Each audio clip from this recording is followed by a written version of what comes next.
Hello everyone, I'm this Metric from Huawei Cloud, uh, Huawei R&D Turkey MSDC department, Cloud DTSE. I am. Uh, Today we are going to talk about machine learning and artificial intelligence fundamentals. I'm going to make an overview about those topics. After that, I'm planning to do an hands-on about deploying an real-time inference model on Huawei Cloud ModelArts service. I'm planning to deploy segment everything model. Uh, so if everyone's ready, we can start the training. So, so first, I want to talk about machine learning basics. Machine learning is a field of computer science that gives computers that ability to learn without being explicitly programmed. So as you can see, it's actually uh, part of two sections, training and prediction.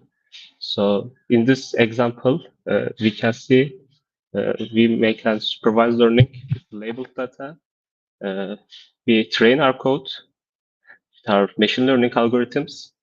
After that, we make prediction with the labeled data and test those metrics. And uh, test if our model learned our data well. Uh, Hence, machine learning methods can learn from through training and make predictions. So there are actually lots of types of learning, as I mentioned earlier.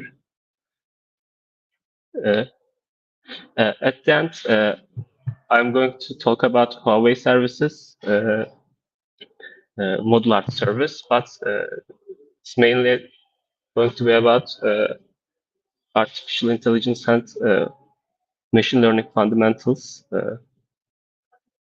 So supervised learning and unsupervised. Supervised learning is actually trained with and labeled training sets, regression and classification. So, for example, email classification with the already labeled emails. Unsupervised learning is discover patterns unlabeled data like clustering and segmentation. So, with the windowing techniques or etc., you can show the right-hand side image. So making those clusters, predict those clusters, it's unsupervised learning type. So reinforcement learning is actually about learn to act based on feedback reward systems. So like learn, play, go, and we give reward or uh, on win or lose. So at the end, our model actually learn how to play Go. And recommender system seek to predict the rating or preference a user. So those are the actually uh, earlier type of learning methods, recommender systems, and deep learning actually. So first, in machine learning, I want to talk about the regression. Regression is a statistical procedure that determines the equation for the straight line that best fits a specific set of data. So when I say straight line, I'm talking about actually a simple regression. So as you can see, this is the red line is our best fit line, and the one with the green is our true line. So we starting from this line, and we actually going through the find best fitting line. How we are going to do that? So as I mentioned, it's simple regression. The regression models include one independent and one dependent variable. And any straight line can be represented by an equation of the form y equals beta x plus a constant a. where b and a are the constants, and x is the independent variable and y is the dependent variable. Y's value change depend to x's value. So y is the dependent variable. The value of b is called the slope constant and determines the direction of the degree to which the line is tilted. And the value of the a is called the y-intercept and determines the point where the line crossed the y-axis. So when the line intercepts in the y-axis, it's our constant a. So it's actually show us the height of our line where it starts from the y-axis, and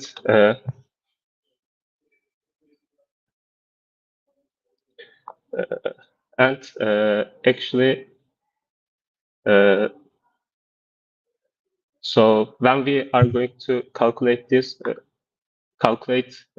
line, we consider the residuals. So when we start, actually we don't have this line, so we use a random line in the function in the two-axis system, and with the residuals, we calculate the residuals, and we are trying to actually minimize the sum of residuals, so now I'm going to talk about what is deep learning. So machine learning also is an artificial intelligence, but when we say actually an artificial intelligence, we all think about the deep learning. So deep learning is as I mentioned earlier, machine learning is a subfield of learning representation of data. Deep learning algorithms attempt to learn multiple levels of representation by using hierarchy of multiple layers. So as you can see from the image, so in machine learning, feature extraction and classification are the separate operations, and classification is automated with the models like linear regression, logistic regression. So linear regression doesn't classification, logistic regression, but in deep learning, also feature extraction, it's considered a part of a model. So when we are using deep learning model, we only need to give our input data, and we take our output data. If you provide the system tons of information, it begins to understand and respond in useful ways. So why is deep learning useful? So it's manually designed features are often overspecified, incomplete, and take a long time to design and validate. So it's actually really time consuming, and learn features are easy to adapt fast to learn. And deep learning provides a very flexible, almost universal learnable frameworks for representing world visuals and linguistic information. So it actually understands the complex model actually understands way more than our understanding. So most of the state-of-the-art deep learning models nowadays are black box. So we don't actually know what kind of information they are using, and what kind of actually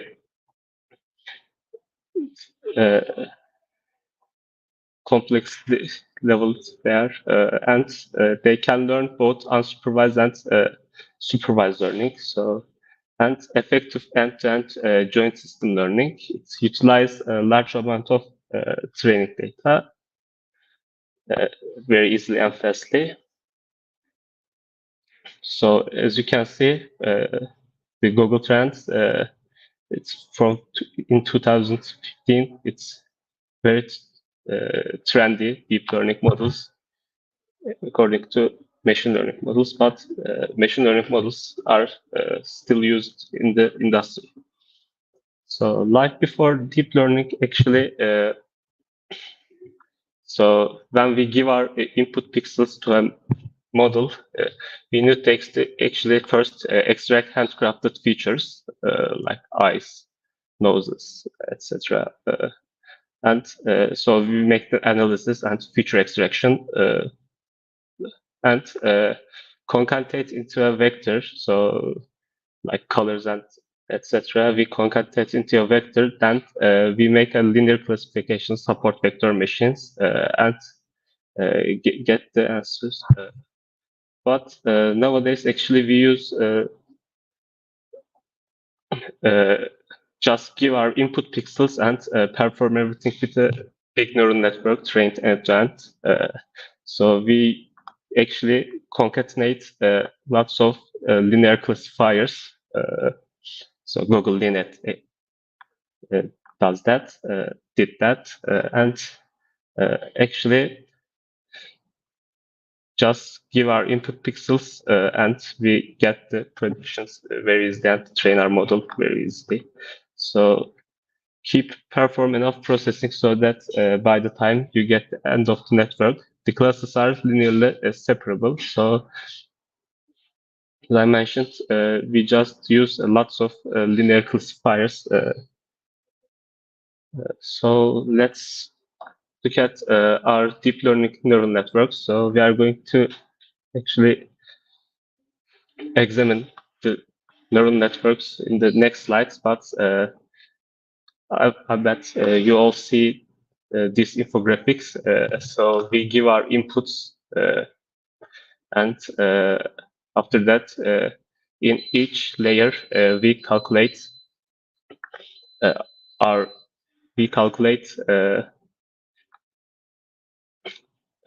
we actually multiply them with our weights and add our biases and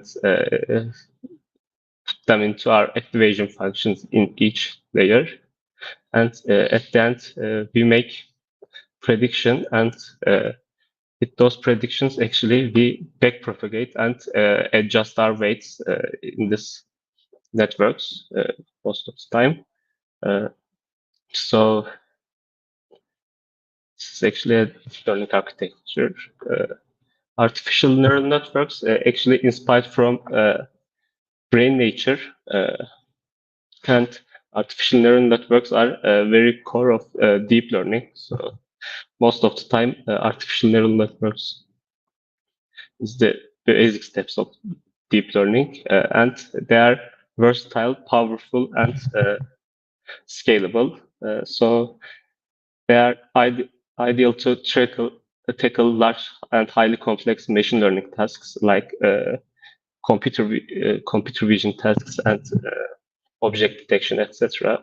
And they are classify billions of images, powering speech recognition services, recommending videos, learning to beat world champions at the chess, Go, and other games, and etc. So first, actually, in order to understand neural networks, perceptrons, and you need to understand biological neurons. So as I mentioned earlier, they are actually inspired by the nature. And because of our time is limited, unfortunately, I'm not. But if you have some questions, I can answer at the end of the presentation. If we can actually understand how the brain works, we could copy and use machine learning and deep learning systems. The brain is an impressively powerful and complicated system, yes. And however, the basic building blocks of brain are fairly simple and easy to understand. So there are hundreds of billions neuron processing units in our brains, and each neuron can be viewed as separate processors performing simple computation. We call this in deep learning models as perceptron. So macula and Pitts neurons.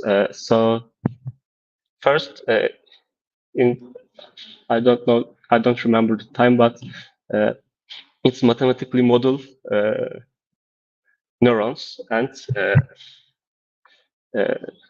McCulloch Pitts models model the neuron as in with these actually rules, a set of weighted inputs omega I that corresponds to the synapse, and adder that sums that input signals, an activation function, initially threshold function. So thresholds with the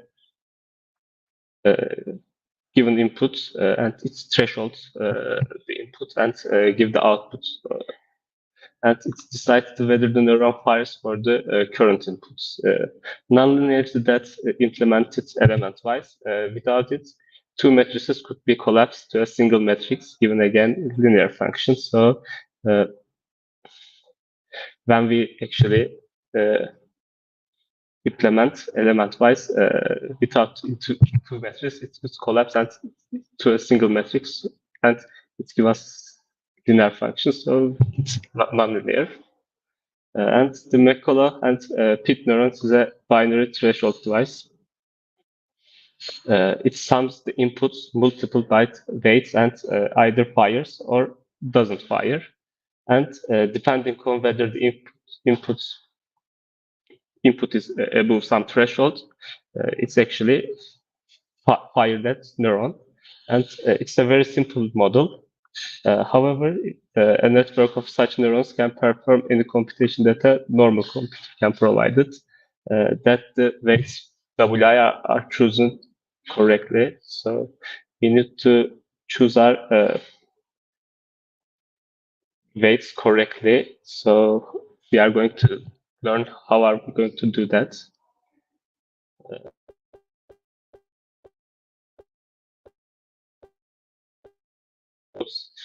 X1, X2, X3. So each input actually multiplied with the weights, corresponding weights. After that, they are actually summed up, and the activation function, it decides it's fires or not. So as I mentioned earlier, activation function is then thresholds. Yeah. Our brains also work with ones and zeros like computers, yes. So this is the actual basics of the deep learning. So actually, so in the example, let's say x1 equals 1, x2 equals 0, and x3 equals 0.5. In real neurons, those inputs come from the outputs of other neurons through their snaps. Those snaps have strengths called weights. The strength of the weight snaps affect the strength of the signal. So after that, we sum that up and we sum them up and actually decide it's fires or not. So besides those weights, we also use bias. So this is a perceptron. Again, we give some input, but not only to one neuron. We give that to a layer of neurons. So it's a layer.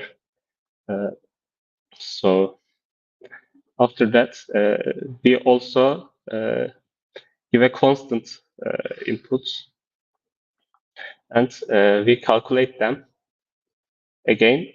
And in this way, we decide which of the neurons in a layer fires or not in the perceptron. So this is just one layer perceptron. So what does the perceptron really compute?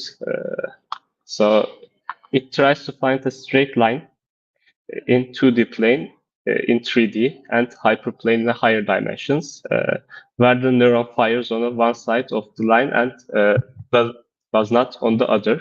So this is simply a decision boundary that perceptron tries to find. So as you can see, if it's fire or not, it's site. It's actually find a line in 2D and hyperplane in 3D. So multi-layer perceptron is actually majority of interesting problems are not linearly separable, as you can imagine. So multi-layer perceptrons actually comes handy in those those situations. We saw before that problems can be made linearly separable if we increase the dimensionality of the data. In artificial neural networks, we can instead make the networks more complicated.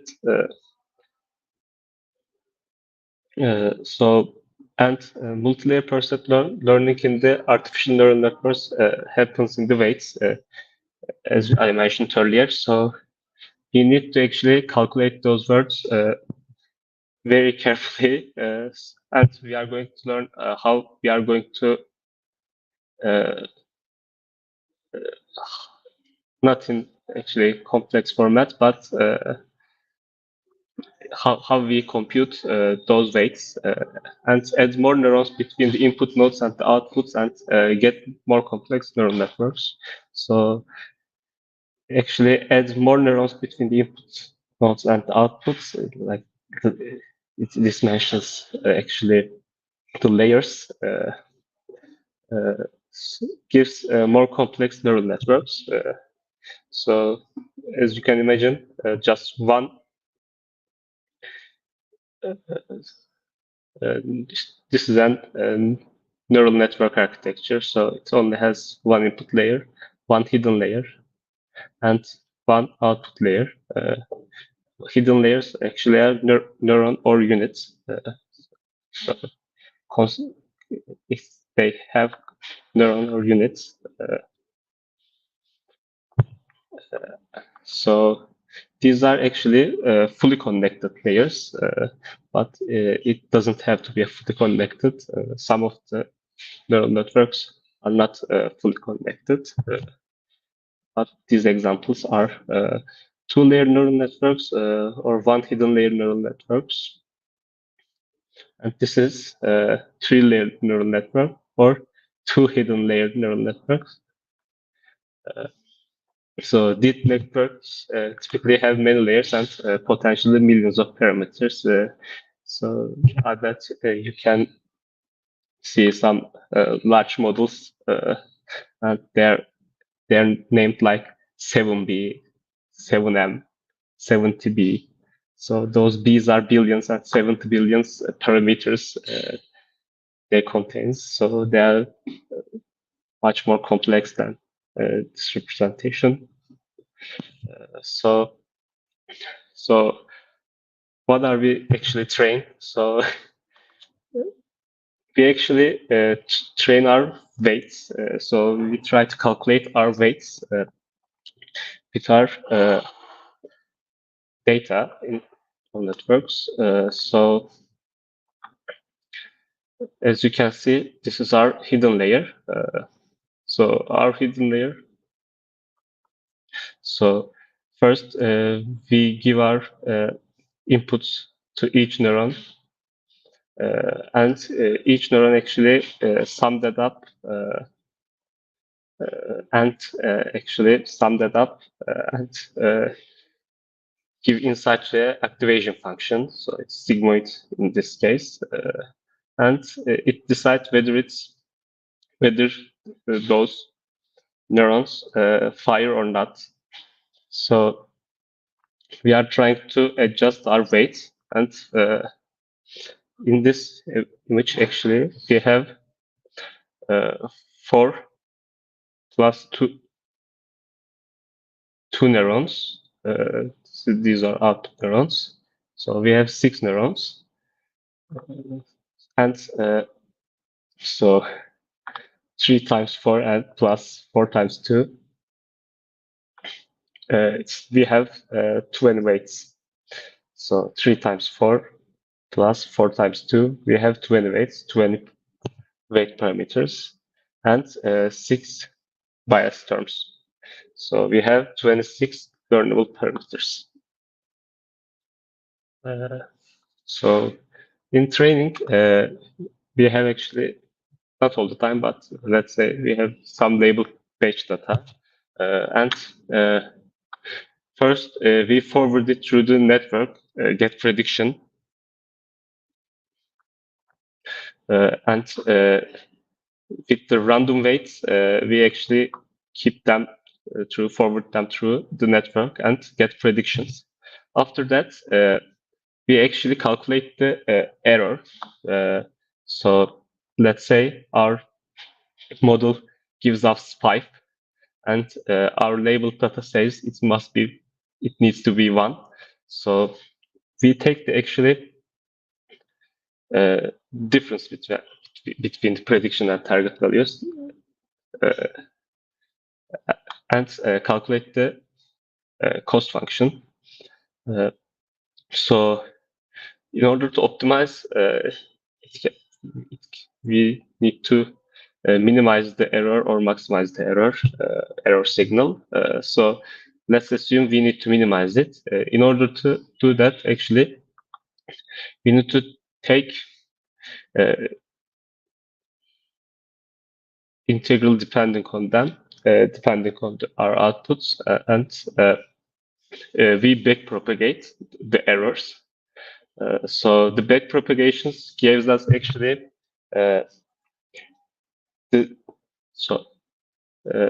how not integrate, we derivate and how our model derives with those weights. So we adjust according to those values and update the network weights. And we do this in every batch, every step. And so this gradient moves actually towards the local minimum of the cost function, and you don't want to pass the local minimum cost function. So if we give our parameters like learning rate too high, then we try to train our model, we can pass the local minimum, and again we can maximize our loss. So we need to actually adjust those hyperparameters carefully. So as you can see, so that when I say we take derivatives, so if you remember, when we take a derivative of a parabola, it's just a line. So those line actually gives us how it's change. So it's derivatives, how it drives according to a variable. So dependent to the variable. So dependent to our loss function, and we try to calculate our global cost minimum when we train our models. So now I'm talking about activation functions. So more layers and neurons can approximate more complex activation functions. As you can see, when we use more neurons, our prediction is getting better, but if we use too much neurons, as you can see, it's overfit. And so we have different kinds of activation functions like sigmoid, leaker ReLU, tanh, max out, ReLU, and LU. So their actually main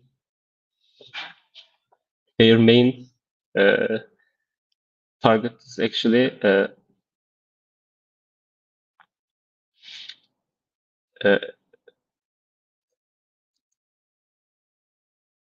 decide those neurons are fire or not, but they have different kinds of usages. So then I want to talk about bias variance trade-off. So in the machine learning and deep learning models, actually, there can be lots of bias variance trade-off in training. So we can actually solve those trade-offs. So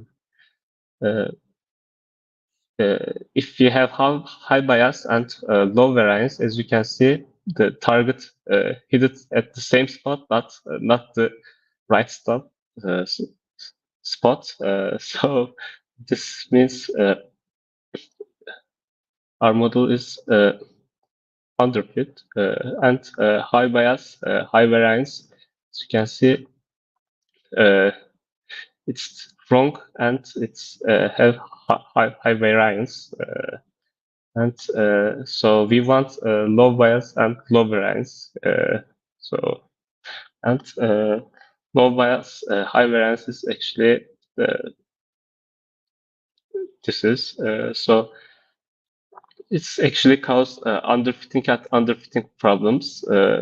So learned hypotheses may fit the training data very well, even outliers noise, but fail to generalize the new examples. So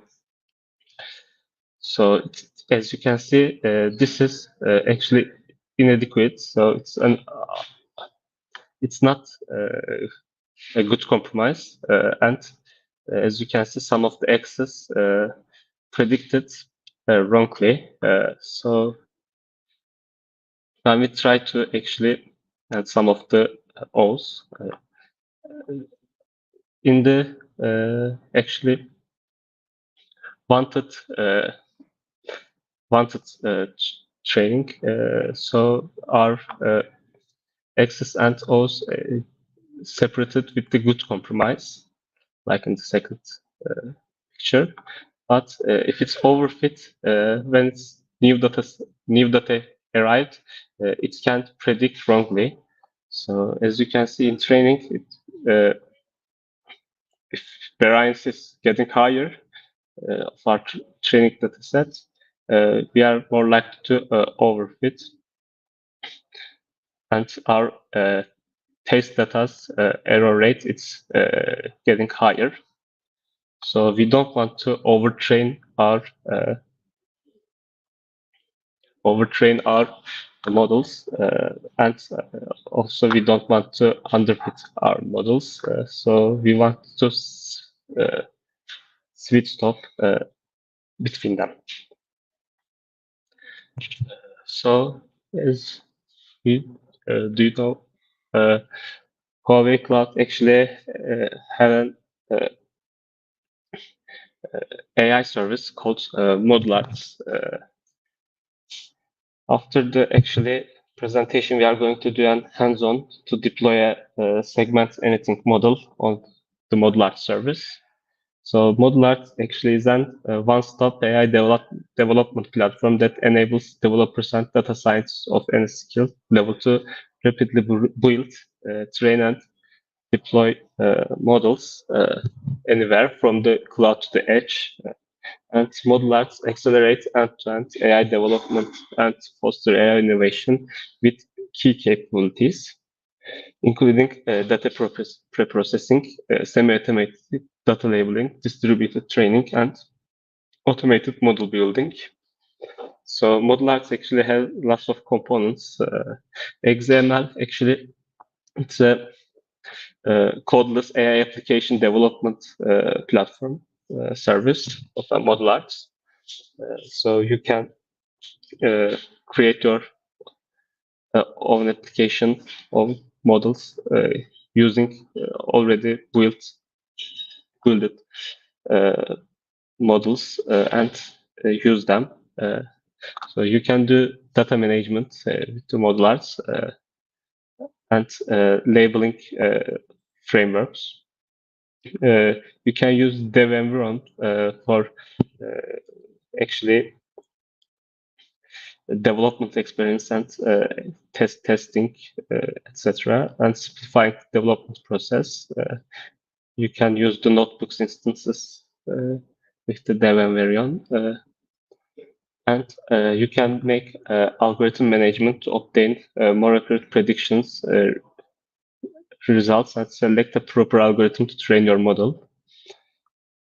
And you can make training management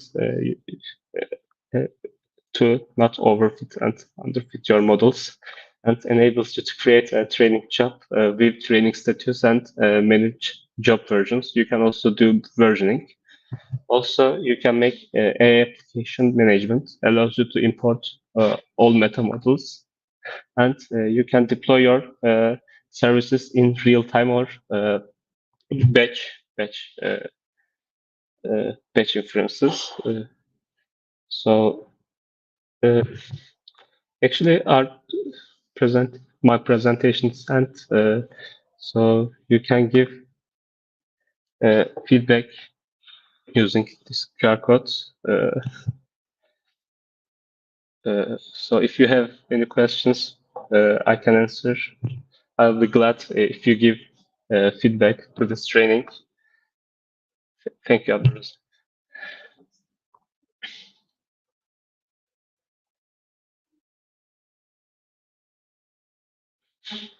I can also answer maybe some questions if you have any. You can write it from chat. After that, we can continue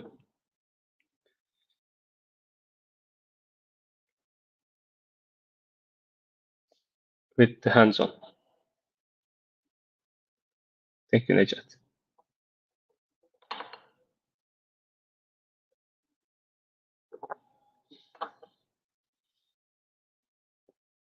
Okay, uh, so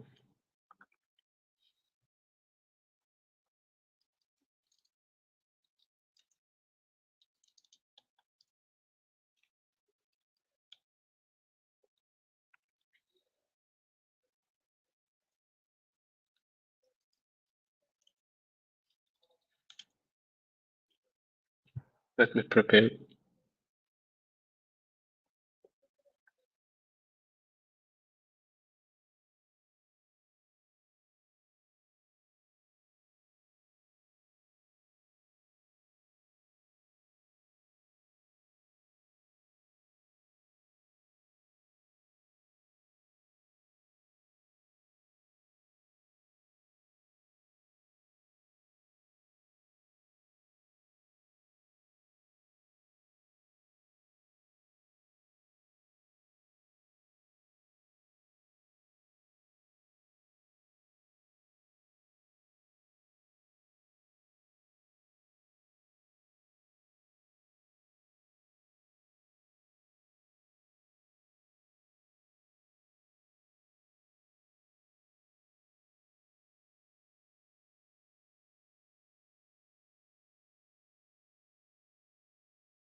So, as I mentioned earlier, we are going to deploy and segment anything model on Huawei Cloud ModelArts.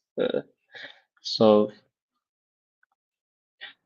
I use actually an code from GitHub. So and actually it's actually predict make a segmentation work with uh, neural networks and segment anything model, and it's actually uh, segment any object in the image. So in order to first deploy the application, first we need to actually create our application. So this is our main function.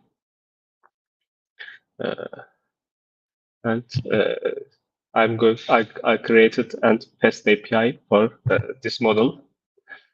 So if we request the slash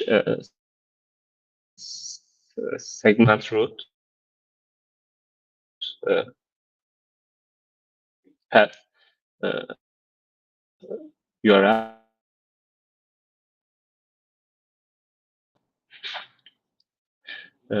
our actually algorithms work. Our model is loaded. After that, with the input box, we are going to mask and segment the objects in the image.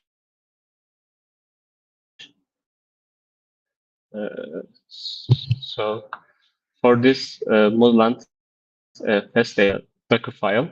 First, you need to create a Docker file from Python 3.9.18 base image. We set our working directory as code. After that, we create another directory under the code directory as a called SAM images. Then we actually download our model inside that with the curl and install the requirement libraries in the requirement.txt file and update our operating system, update and install the packages, required packages. Then we copy our code in our local device to our Docker image. Then we start up our application, REST API application, with the Unicorn server inside the image container. So first, we need to build our Docker file, Docker image, with the created Docker file, and you don't need, please don't forget to run your application at the end of your Docker file. So let's say Docker build. So let's say Docker build.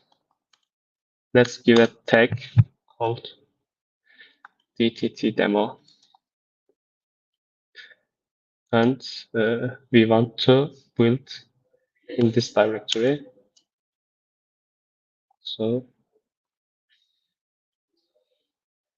as you can see, our building process is started and finished because it's loaded from cache, and I already built this Docker image. After that, we need to push this image to Huawei Cloud SWR service. So first, let's check our image built successfully. As you can see, DTT demo image is created successfully. After that, let's go to SWR service software repository Huawei Cloud. So in order to push our image to SWR service, first we need to generate login command and login it. Again, we paste the login command.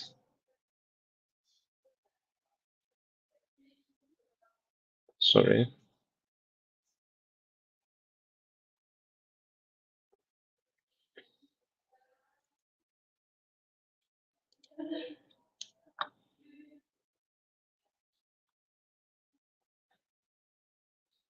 And we login successfully. After that, we need to upload through client. So let's select that. And in order to do that, we need to change our Docker uh, image's name with the Docker tag command. So let's copy it and paste and make some changes. As you can remember, our image name is DTT demo. Our tag is latest. And we need to give an organization name. If we don't have one yet, we can create from create organization, and let's just give a name called DTT demo. And it's created successfully.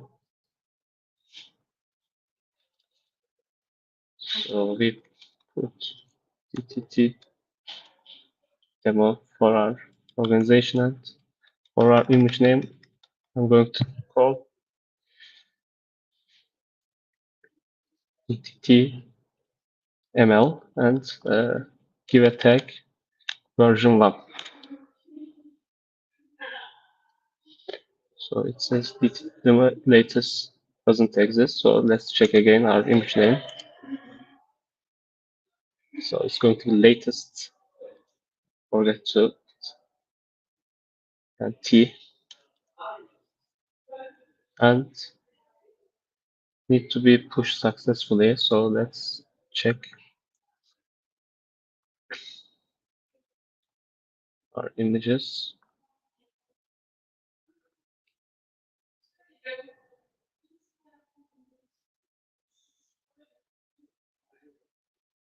And pushed successfully.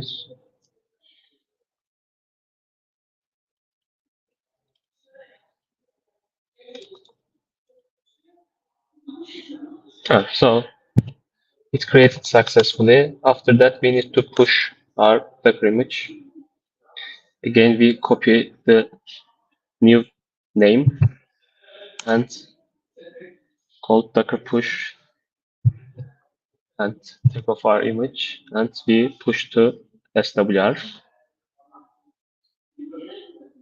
Now we can observe our DTT demo image in the SWR My Images section.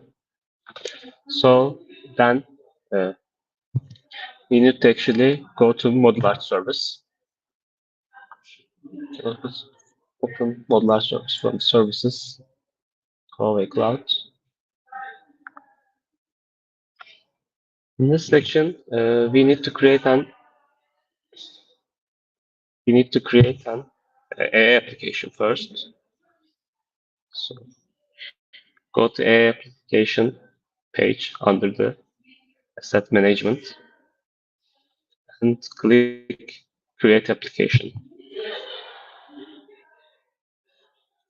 Then we are going to use a container image, but you can also load your model from from OBS, but you need to actually give the path of your model you selected here in your code. Also, you can get your model from the training job in the ModelArts. Today we are going to use a container image. After opening my images, we choose our image, its version, and click OK. Then we are going to use an HTTP protocol because we didn't set up our OpenSSL SSL certificates, and we give our API's port number. So we can check. We give 88 port for our application. So let's write 8080. So we want to deploy our application as real-time service, but if you want batch service, we can also select it too. If we want to give a start command, so if we didn't give our start command in here, we can also use it in start command section to run our test API application, and we select create now. As you can see, it's status normal and it's running. After that, we easily say deploy, and in the deployment section, we select real-time service.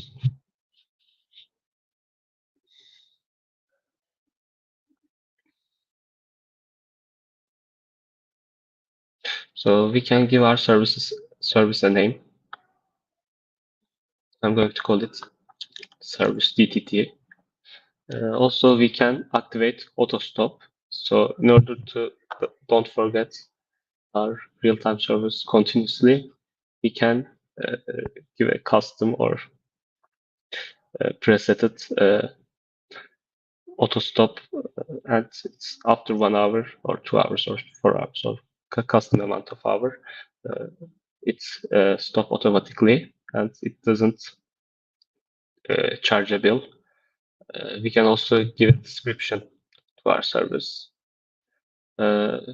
Also, we can create a dedicated resource pool, but we don't have one. So we are going to use a public resource pool that Huawei Cloud provides us. Again, we choose our A application, its version, and we can choose a specification that instance which will run our model. So we want a GPU device, and we select it. Also, we can set our timeout. So timeout a single model, including both the deployment and startup time, after 20 minutes. If our model isn't deployed and startup, it gives a timeout. We can increase or decrease those timeout values. So everything gets actually set it up for our application. And we can say next and submit. After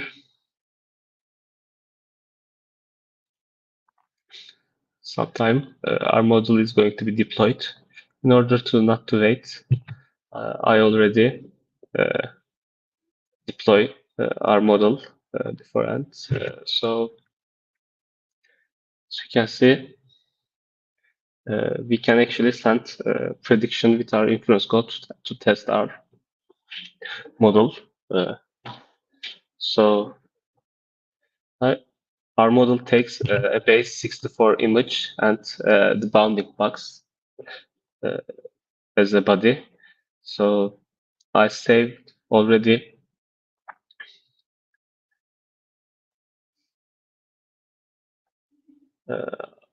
our body, image and bounding box parameters in a JSON format. So let me paste and start prediction.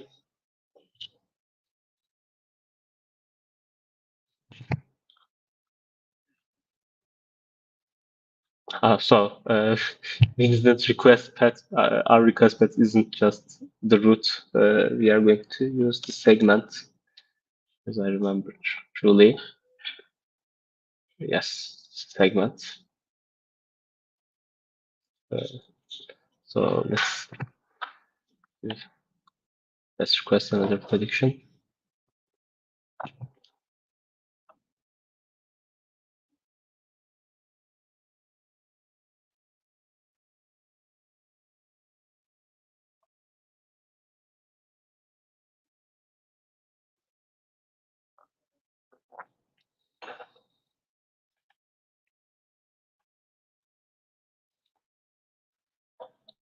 So as you can see,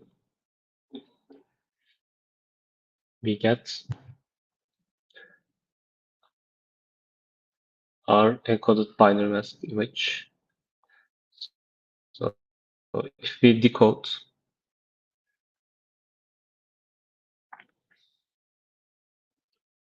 so let's try to decode it and save it.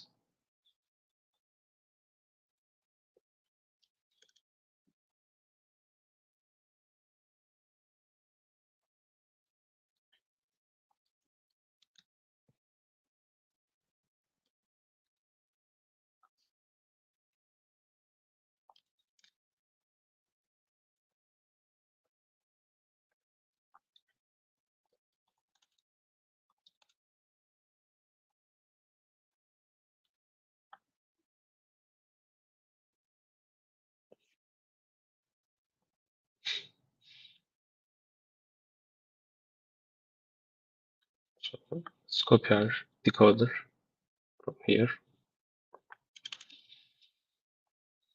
and let's read our file, JSON file.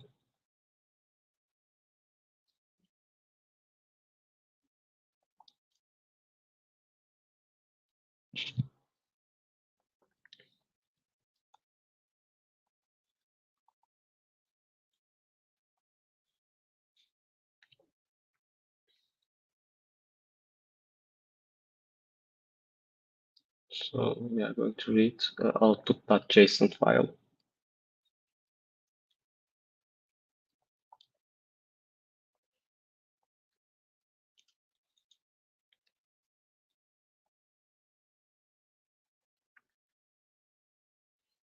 And let's import B64 decode and encode our code.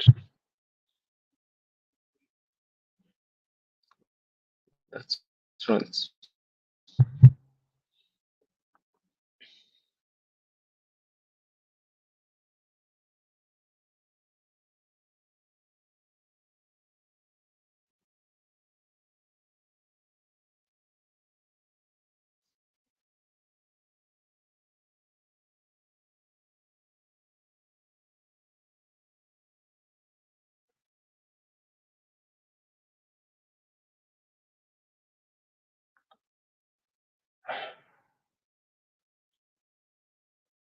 So we need to use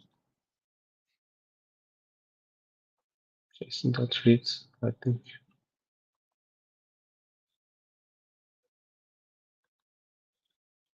So sorry.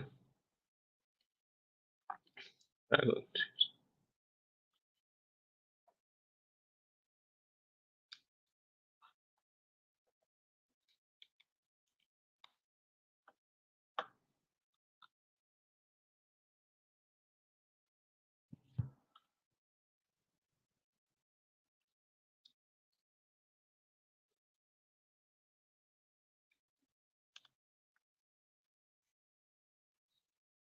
So let's copy it.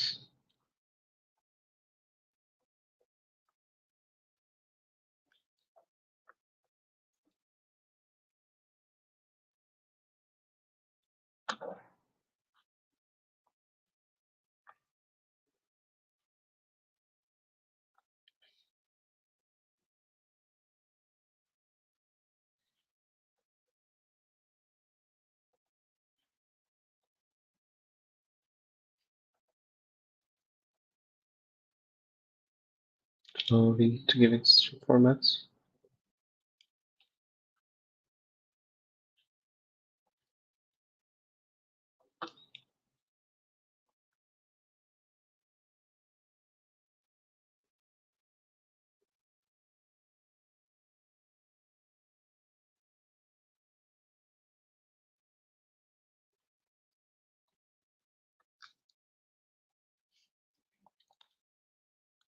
Sorry.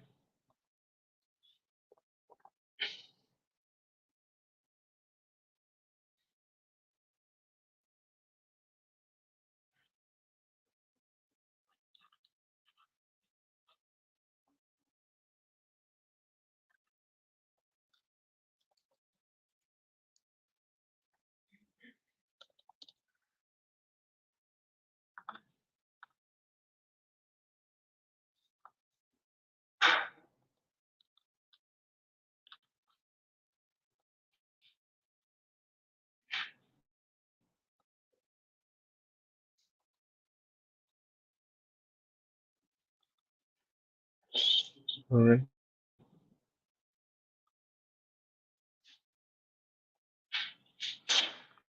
Hmm.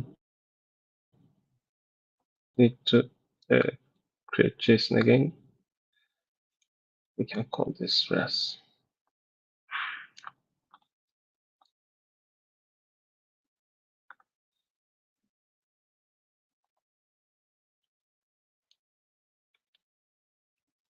So let's do this as 0. So we actually save our response file. So if we decode it correctly, we can actually see it. We get the correct output of our image. So that's all, everyone. So if you have any questions, I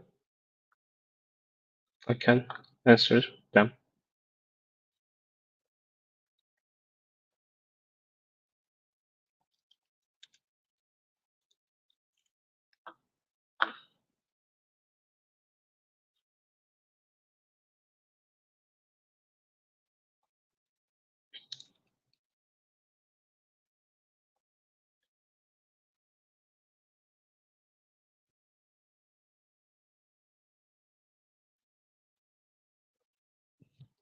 I can answer some questions if you have any.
So you guys have any questions?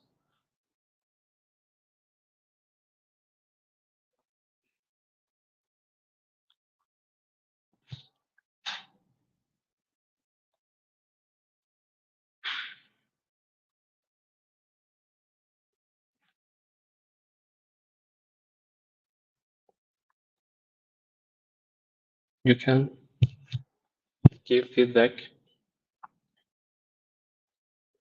to this training actually from this QR codes. I'll be glad if you give.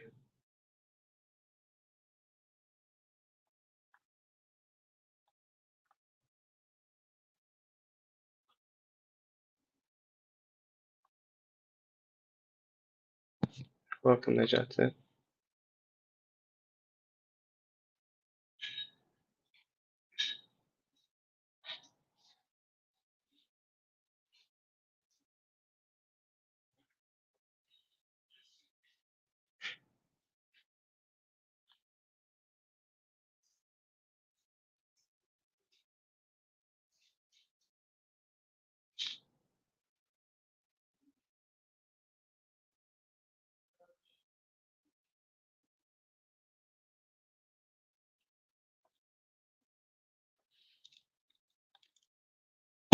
So we can actually finish this training. If you don't have any questions, you can use ModelArts and actually develop and deploy your artificial intelligence and machine learning applications in Huawei Cloud ModelArts service.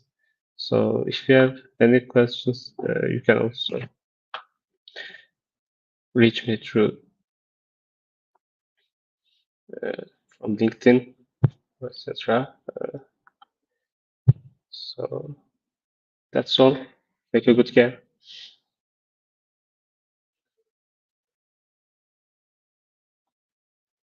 Also, I would be glad if you